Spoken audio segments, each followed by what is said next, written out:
ఇద్దరు మహిళా ఉపాధ్యాయుల వేధింపులు తాళలేక ఆత్మహత్య చేసుకున్న సాయితేజ మృతదేహానికి కాసేపట్లో కేజీహెచ్లో పోస్ట్ మార్టం జరగనుంది.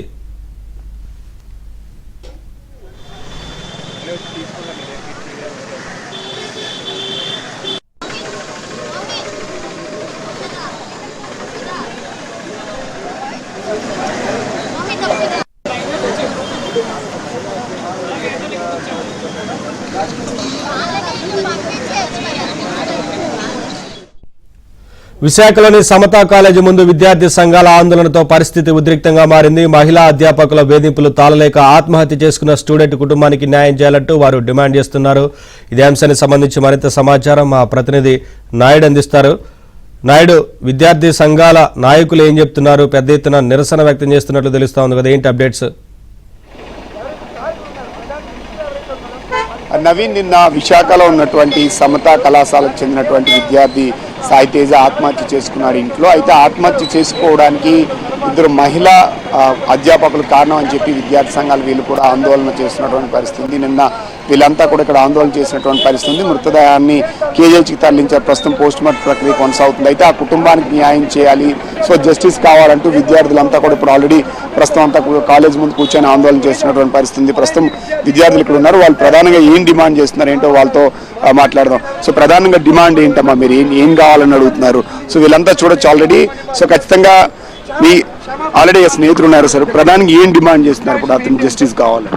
మేమైతే పర్టికులర్ గా ఫ్యాకల్టీని టెంపరీగా సస్పెండ్ చేశారని అంటున్నారు. మేమేమంటున్నాం అంటే కాలేజ్ నుంచి మొత్తానికి తీసేయాలి అని అనుకుంటున్నాం. అది కాకుండా వాళ్ళని జైలుకి వెళ్ళేలాగా యాక్షన్ తీసుకోవాలని కోరుకుంటున్నాం. అది కాకుండా తనకు ఆల్రెడీ జాబ్ వచ్చింది. 1 month తర్వాత ఇంకా జాయిన్ అవ్వాలి సెమిస్టర్ అయిపోయిన తర్వాత. తను ఇప్పుడు చనిపోయాడు. ఇంటికి వచ్చి తనే పెద్ద కొడుకు, తనకు చెల్లి ఉంది. అది కాకుండా కొంచెం ఫైనాన్షియల్ గా హెల్ప్ చేయాలని కోరుకుంటున్నాం వాళ్ళకి, అంతే. ప్రధానంగా అంటే ఇప్పుడు మీరు ఆరోపణలు ఏదైతే నేను చేస్తా కదా, ఏంటమ్మా చేస్తున్న ఆరోపణలు? సో ఎందుకు ఆత్మహత్య చేసుకున్నాడని ఆల్రెడీ మీరు మీతో క్లోజ్ ఫ్రెండే కదా? అవును. అంటే నీతో ఏం చెప్పాడు? ఎప్పుడైనా ఇబ్బందులు ఏంటి? ఇంత ముందు కొన్ని మంత్స్ బ్యాక్ చెప్పాడు అనమాట. ఇలాగా నన్ను ఎలా అంటున్నారా మేడం, ఇలా సెక్సువల్ గా అది మీట్ అవుదాంరా అని అంటే నేను అన్నాను, నీ దగ్గర ప్రూఫ్ లేకుండా మనం ఏం చేయలేనురా, నేను ఇన్వాల్వ్ అయినా నన్ను ప్రూఫ్లు అడుగుతారు, అప్పుడు యూజ్ ఉంటుంది మనల్ని ప్రూఫ్ అడిగిన తర్వాత అంటే. అయితే నాతో ఒట్టేయించుకున్నాడు ఇంకెవరికి చెప్పొద్దు అని. మహేష్ కూడా చెప్పలేదు అన్నారు. తర్వాత మహేష్ గారికి చెప్పాడంట. అయితే ఇప్పుడు ఏంటంటే ఇప్పుడు ప్రూఫ్స్ ఉన్నాయి ఆల్రెడీ, మేడం ఇలా చాట్ చేశారు అనేది. అందులో అమ్మ అని బాబాయ్ పిల్లలు అని ఇప్పుడు ఎవరైతే మేడంతో ఉన్నారో సో ఆవిడ అమ్మ అని పిలుస్తున్నారా, తమ్ముడాలు ఎలా ఉన్నారని అంటే వాళ్ళ ఫ్యామిలీ కూడా రిలేషన్ ఉంది అంటున్నారు. అది నిజమేనా? వాళ్ళందరితో కూడా అమ్మ అని పిలుస్తాడు, ఆవిడ బాబాయ్ పిలుస్తాడు, బాబాయ్ అని పిలుస్తాడు, వాళ్ళ కొడుకులను కూడా తమ్ముడు అని పిలుస్తాడు. కానీ తను ఏంటంటే మనం చాటింగ్ స్క్రీన్ షాట్స్ లో చూసాం కదా ఆల్రెడీ, అంత హెరాస్మెంట్ చేసినట్టుగా చేశారనమాట. అది కాకుండా ఇంకో faculty start ma'am, Begum ma'am, అదే భాగ్యలక్ష్మి మ్యామ్ రాసిన రికార్డులు తనతో 4 సార్లు కొట్టేసి మళ్ళీ ఫస్ట్ నుంచి రాయించారనమాట. అదేంటంటే తను మిస్టేక్స్ లేకపోయినా మిస్టేక్స్ ఉన్నాయని అలా చెప్పి కొట్టించడంతో తను మెంటల్గా కొంచెం డిస్టర్బ్ అయ్యాడు. ఇంకా సో ప్రధానంగా మీ డిమాండ్ ఏంటమ్మా, ఏం చేస్తున్నారు? ప్రధానంగా మేము డిమాండ్ చేస్తున్నటువంటి అయితే కొన్ని డిమాండ్స్ ఉన్నాయన్న. ఒకటి, ఎవరైతే ఈ విద్యార్థి ఎవరైతే ఉన్నారో, ఆల్రెడీ మృతి చెందినటువంటి విద్యార్థి ఎవరైతే ఉన్నారో వారందరికీ కూడా ఏంటంటే సమతా కాలేజ్ యాజమాన్యం వాళ్ళు ఏంటంటే నష్టపరిహారం చెల్లించి వాళ్ళ యొక్క కుటుంబ సభ్యులకి క్షమాపణలు చెప్పాలి అని చెప్పేసి మేము ముఖ్యంగా డిమాండ్ చేస్తున్నాం. రెండోది ఏంటంటే ఈ పరిస్థితి ఎప్పుడైతే బయటకు వెలుగులోకి వచ్చిందో, ఇలాంటి దుస్థితి ఎప్పుడైతే వెలుగులోకి వచ్చిందో, ఈ విద్యార్థులందరూ ఏంటంటే అలుపెరగకుండా ఆందోళన చేసినప్పటికీ ఈ సమతా కాలేజ్ యాజమాన్యం ఒక అడుగు బయటకు వచ్చి ఏంటంటే ఎవరైతే ఈ నిందితులు ఉన్నారో, ప్రధాన కారకులు ఎవరైతే ఉన్నారో విద్యార్థి మృతికి, వాళ్ళందరినీ ఏంటంటే తాత్కాలికంగా సస్పెండ్ చేయడం జరిగింది. దీన్ని మేము తీవ్రంగా ఖండిస్తున్నాం. మేము ఇప్పుడు డిమాండ్ చేస్తుంది ఏంటి అంటే ఎవరైతే విద్యార్థి యొక్క మృతికి కారకులు ఎవరైతే ఉన్నారో వాళ్ళందరినీ తక్షణమే క్యాంపస్ నుంచి వెలివేసి వాళ్ళందరినీ అరెస్టులు చేయవలసిందిగా మేము డిమాండ్ చేస్తున్నాం. సో అలాగే దీనికి సంబంధించినంతవరకు ఆందోళన చేస్తున్నారు. మరోవైపు ఆల్రెడీ పోలీసులంతా కూడా ఇక్కడ రావడం జరిగింది. సో దీనిపైన ఆల్రెడీ నిన్న కేసు నమోదు చేసినటువంటి పరిస్థితి.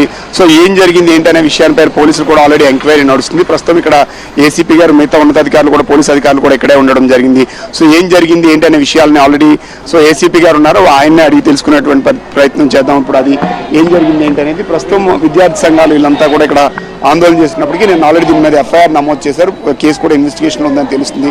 సో ప్రాథమికంగా వాళ్ళకి అందినటువంటి సమాచారం ఏంటనే విషయాలు ప్రస్తుతం ఇక్కడ మనం మాట్లాడేటువంటి ప్రయత్నం చేద్దాం. పోలీస్ అధికారులు వీళ్ళంతా కూడా ఆల్రెడీ ఇక్కడ చేరుకున్నారు. నిన్నటి నుంచి కూడా జరిగినటువంటి చార్ట్స్ కానీ వీటిని కానీ అన్నింటినీ కూడా ఇక్కడ సేకరించడం జరిగింది. సో వాటిపైన ప్రస్తుతానికి అయితే ఎంక్వైరీ అనేది కొనసాగుతున్నటువంటి పరిస్థితి అయితే ఉందనేది స్పష్టంగా తెలుస్తుంది. మరోవైపు పోస్ట్ మార్టం అనేది కేజీహెచ్లో జరుగుతున్నటువంటి పరిస్థితి. ఏసీపీ గారు ఉన్నారు. సార్ చెప్పండి నరసింహ గారు, సో ఏంటి మీకు ప్రాథమిక రిపోర్ట్లో ఇచ్చినటువంటిది, ఎలాంటి ఎంక్వైరీ నడుస్తుంది? ఈ అబ్బాయి వాళ్ళ ఇంటి దగ్గర హ్యాంగింగ్ చేసుకుని చనిపోయాడని మాకు ఒక రిపోర్ట్ ఇవ్వడం జరిగింది. ఇన్సైడ్ బోల్ట్ పెట్టుకున్నారు, తర్వాత వాళ్ళు తలుపులు కొట్టుకొని అది తీయటం చేశారు. దాని మీద మేము దర్యాప్తు చేస్తున్నాం. అయితే అందులోనే లైంగిక వేధింపుల వలన చనిపోయాడని కూడా ఒక మాట చెప్పడం జరిగింది. దాని కూడా ఏంటి లైంగిక వేధింపులు ఎంతవరకు ఉన్నాయి ఏమిటనేది దర్యాప్తు చేస్తున్నాం. ఇది లైంగిక వేదికలు, ఇద్దరు లెక్చరర్స్ ఇవన్నీ అన్నారు, ఆడవాళ్ళు ఇవంతా ఉంది కాబట్టి సెన్సిటివ్ ఇష్యూస్. దీనికి కూలంకోశంగా దర్యాప్తు చేయకుండా మనం ఒక కన్క్లూజన్కి రాలేము. విద్యార్థులు కొంతమంది ఏమిటంటే మీరు కస్టడీలోకి తీసుకోండి, అరెస్టులు చేయండి అని అంటున్నారు.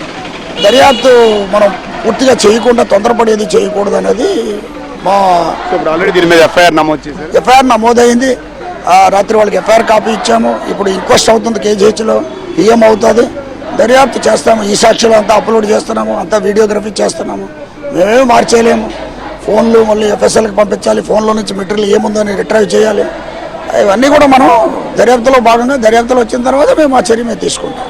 సో అంటే ప్రైమరీగా ఇప్పుడు ఎవరి మీద ఎలిగేషన్ చేస్తున్నారు, సో వాళ్ళతో టీచర్స్ కానీ వీళ్ళతో మీద, సో వాళ్ళ మీద మీకు ప్రైమరీగా వచ్చినటువంటి సంబంధం నాట్ ఎగ్జాక్ట్గా ఏమీ ఇంకా రాలేదు. మీరు చెప్పినట్టు మీరు చూసిన మెసేజెస్ వచ్చాయి. ఆ మెసేజ్ ఆత్మహత్య చేసుకోవడానికి సరిపోతుందా లేదా అనేది లీగల్ స్క్రూటినీ అది చేయాలి. ఎందుకంటే ఇందులో అదే కదా, ఆత్మహత్యకి కారణం వాళ్ళని చెప్పడం, వాళ్ళు చెప్పడం. ఇతను ఆత్మహత్య చేసుకోవడం వాస్తవం, వాళ్ళ ఇంట్లోనే చేసుకున్నాడు, హ్యాంగింగ్ చేసుకున్నాడు. బట్ ఈ ఆత్మహత్యకి వాళ్ళ చర్యలు కారణమా లేదని మనం నిర్ధారించాలి. అది ఇద్దరు లేడీ లెక్చరర్స్ అంటున్నారు, ఎవరి పాత్ర ఏంటి ఇదంతా కూడా మనం చూడాలి. మీరు కాన్వర్జేషన్ మీరు కూడా చూశారు, మాకంటే ముందు మీకు కూడా వచ్చింది కాబట్టి అవి లైంగిక వేధింపుల కింద వస్తాయా రావా అనేది మీరు అర్థం చేసుకోగలరు, మేము అర్థం చేసుకోగలము. లీగల్ స్క్రూటినీ చేస్తున్నాం. వీళ్ళు కానీ చెప్తుంది. సో ఖచ్చితంగా ఏదైతే ఇప్పుడు విద్యార్థులు వీళ్ళందరూ ఆందోళన చేస్తున్నారో వాళ్ళ మధ్య ఒక చార్ట్ ఉంది. ఆ చార్ట్లో ఉన్నటువంటి అంశాలు వీటిని కూడా ఆల్రెడీ మేము పరిశీలిస్తున్నాం. సో ఆల్రెడీ మొబైల్స్ కూడా హ్యాండ్ ఓవర్ చేసుకున్నాం. వాటిని ఆల్రెడీ టెక్నికల్ దీనికోసమని పంపిస్తున్నటువంటి పరిస్థితి. సో ఖచ్చితంగా సో విద్యార్థులు ఆరోపిస్తున్నట్టు అందులో నిజంగా లైంగికంగా వేధించారా, ఇబ్బంది పెట్టారా, ఈ విషయాలపైన పూర్తి స్థాయిలో దర్యాప్తు చేసిన తర్వాత వాళ్ళ మీద చర్యలు ఉంటాయి. ఎందుకంటే అది కన్క్లూజన్కి రావడానికి విద్యార్థులు ఆ చార్ట్నే లైంగిక వేధింపులు అని చెప్తున్నారు కాబట్టి సో అందులో ఉన్నటువంటి అంశాలన్నీ పరిశీలించి అసలు ఏం జరిగింది ఏంటనే దాని మీద పూర్తి స్థాయిలో ఎంక్వైరీ నడుస్తుంది. సో తదుపరి ఖచ్చితంగా చట్టపరంగా చర్యలు అనేవి ఉంటాయని చెప్తున్నటువంటి పరిస్థితి. ఇది సెన్సిటివ్ ఇష్యూ కాబట్టి దీని మీద ఖచ్చితంగా కూలంకషంగా పూర్తి స్థాయిలో దర్యాప్తు కొనసాగుతుందని చెప్పి అధికారులు చెప్తున్నటువంటి పరిస్థితి. మరోవైపు అక్కడ విద్యార్థి సంఘాలు కానీ వీళ్ళు కానీ ఆ విద్యార్థి కుటుంబాన్ని కానీ వాళ్ళని కానీ ఆదుకోవాల్సినటువంటి అవసరం ఉందని చెప్పి వాళ్ళు ఆందోళన చేస్తున్నటువంటి పరిస్థితి. ఖచ్చితంగా యాజమాన్యం ముందుకు వచ్చి వాళ్ళని సస్పెండ్ చేయడం కాకుండా సో వాళ్ళని పూర్తిగా తొలగించడంతో పాటు సో కుటుంబానికి కూడా న్యాయం చేయాలని విద్యార్థి సంఘాలు వీళ్ళు డిమాండ్ చేస్తున్న పరిస్థితి అయితే మనకు కనిపిస్తుంది. Thank you Naidu.